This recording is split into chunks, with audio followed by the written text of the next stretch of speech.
नमस्कार, मी प्रतीक्षा. DNA मराठीमध्ये आपलं स्वागत. शहरात सावित्री फातेमा सद्भावना मंचाच्या वतीनं सर्वधर्मीय सद्भावना संमेलनाचं सैनिक लॉन नगर येथे आयोजन करण्यात आलं होतं. या प्रसंगी प्रमुख पाहुणे म्हणून खासदार निलेश लंके, ज्येष्ठ कीर्तनकार पारनेर येथील हरिभक्त परायण सोपन काका आवटी महाराज, सत्यपाल महाराज शिरसोलीकर, परभणी येथील हरिभक्त परायण धर्मकीर्ती महाराज सावंत, पारनेर येथील भंते बाळासाहेब पातारे, जळगाव येथील मौलाना समी, प्राध्यापक सुस्मिताताई पानसरे, माजी कुलगुरू सर्जेराव निमसे, बाळासाहेब मिसाळ आदी मान्यवर उपस्थित होते. असे कार्यक्रम आपल्याला नगर शहरात तरी वारंवार झाले पाहिजे, हे सगळ्यात महत्त्वाचे.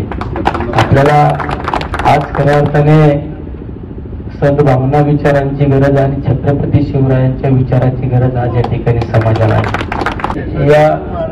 या कार्यक्रमाचं वैशिष्ट्य म्हणजे सगळ्यात महत्वाचं आहे की शिवशपथ, छत्रपतींची शिवशपथ, शिवरायांच्या जयंतीनिमित्त त्यांच्या मार्गावर चालण्याचा घेऊया वसा, ही शिवशपथ घेऊन या ठिकाणी या कार्यक्रमाला सुरुवात होणार आहे. या कार्यक्रमाला खरंच मी तुम्हाला धन्यवाद नाही देत, पण तुम्हाला मी सलाम करतो सगळ्यांना. अतिशय चांगला कार्यक्रम आणि इतके मोठ्या ताकदीचे महाराज मंडळी या ठिकाणी उपस्थित आहे. महाराज आज तुमच्या सारख्याच्या विचाराची गरज आहे. तुम्ही जे समाजाला प्रबोधन करू शकता ना, ते प्रबोधन सगळ्यात महत्वाचं आहे. आज बऱ्याच वेळा समाजामध्ये प्रबोधन करणाऱ्याला सुद्धा चुकीचं प्रबोधन करायला लावलं जात आहे. या सुद्धा गोष्टी थांबल्या पाहिजे, सगळ्यात महत्वाचं आहे. त्यामुळे निश्चित अतिशय चांगलं स्तुत्य उपक्रम आहे सद्भावना. माझ्या तर नगर शहरामध्ये मला तर एक माझं प्लॅनिंग आहे बऱ्याच दिवसापासून, सर्व धर्माला धर्मगुरूंना बरोबर घेऊन एक संमेलन या ठिकाणी घ्यायचं. ते घराघरापर्यंत प्रत्येकाच्या मनामध्ये गेला पाहिजे, हे सगळ्यात महत्वाचं आहे. कारण आज समाजामध्ये तेढ निर्माण करण्याचं काम केलं जातं, आमच्यासारख्या तरुणांना भडकवण्याचं काम केलं जातं. ह्या गोष्टी कुठेतरी थांबल्या पाहिजेत, ह्या गोष्टी थांबणं अपेक्षित आहे. हेच या ठिकाणी मी त्या ठिकाणी भावना व्यक्त करतो. अनेक महाराज मंडळी या ठिकाणी उपस्थित सर्वांना मी दिलगिरी व्यक्त करतो की मला पुढच्या काही कार्यक्रमाला जाण्या अपेक्षित आहे. पण तुमचे विचार ऐकणं हे माझ्या आज नशिबात होतं, पण शेवट नशिबात नव्हतंच म्हणता येईल. तर पुढे काही गोष्टी कार्यक्रमाला ठरवायची वेळ दिल्यामुळे जाणं अपेक्षित आहे. तुम्ही सर्व या ठिकाणी आले, सर्वांना धन्यवाद देतो. थांबतो. रामकृष्ण हरी.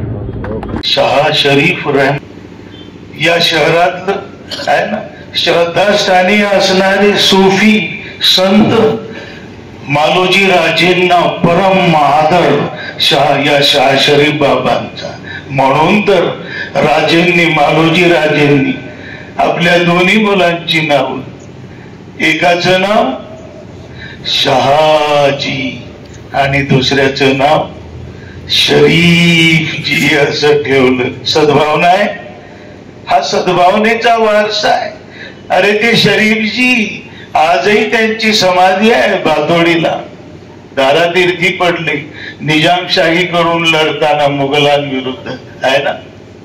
शहाजी शरीफजी शिवरायांच्या सैन्यातली निष्ठावंत मुस्लिम मावळ्यांची तर लिस्टच, त्याच्यावर एक पुस्तक होऊ शकतं. शिवराय का मुस्लिम द्वेष्टे होते? शिवशपथ घेतली आपण, है ना, की आम्ही धर्मात भेद करणार नाही का? शिवबा करत नव्हते. हा वारसा आहे ना. जवळ इथे श्रीगोंद्यातली बरीच मंडळी आहेत. संत शेख महम्मद महाराज आणि संत तुकोबा, है ना, संत तुकाराम महाराज यांचे जे घनिष्ठ संबंध होते, वारकऱ्यांना का ते सांगायची गरज आहे? पारनेर मधल्या पिंपळनेर वरून संत निळोबा रायांची दिंडी निघते पंढरपूरला जायला. ही दिंडी श्रीगोंदा मार्गे जाताना मोहम्मद महाराजांच्या दर्ग्याच्या प्रांगणात हॉल्ट करते. ही दिंडी एकच नाही, हजारो दिंड्या हॉल्ट करतात तिथे. आज श्रद्धास्थान आहे या पंचकोशीतील लोकांचा. हा वारसा आहे, उदात्त वारसा आहे सद्भावनेचा. हे संत शेख महम्मद महाराज आणि तुकोबा, अनगड शाह फकीर रहमतुल्लाह अलैह पुण्याची, आणि मग संत तुकाराम महाराज. तुकोबांची दिंडी पंढरपूरला जायला निघते ना, साधी आहे का दिंडी? तुकोबांची दिंडी ही पुण्यामध्ये रास्ता पेठेत असलेल्या हजरत शाह अनगड शाह फकीर बाबांच्या दर्ग्याचं समाधीचं दर्शन घेतल्याशिवाय पुढे जात नाही.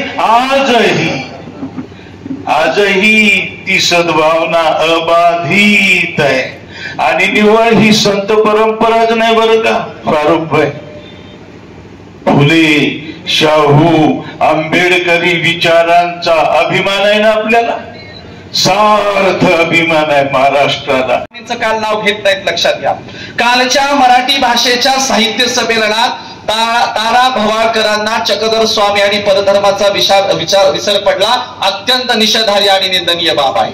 चक्रधर स्वामी अगोदर सांगतात, ज्याप्रमाणे कानातून मळ येतो, नाकातून शेपूट येतो, डोळ्यातून चिपड येतात, त्याचप्रमाणे मासिक पाळी असते. मासिक पाळीला विटाळ मानायचं काही गरज नाही, असं अगोदर चक्रधर स्वामी सांगत होते.